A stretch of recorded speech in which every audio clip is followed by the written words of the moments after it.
Quando si è varcato il grande portale del Duomo, si ha l'impressione di trovarsi al sicuro, entro la guardia dei muri e di respirare sotto la veglia degli archi aperti.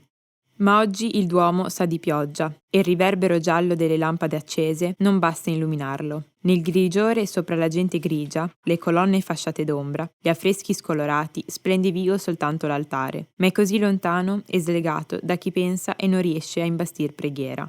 La voce del prete che dice messa accompagna, ma non penetra nel groviglio. Si è svegliato l'organo e la musica che si diffonde. Sale, guida il pensiero, fuori dal grigiore. È mattina d'estate e piove la prima luce. Dalle finestre lunghe dell'abside e sulle pareti le storie dipinte si raccontano vive. L'oro rosso del sole, appena sorto, accende l'altare, veste le colonne, si stende a sfiorare la gente, china tra le navate. L'organo tace, nel Duomo grigio. Pregare diventa un moto d'ali d'uccello caduto, che non riesce a tentare il volo.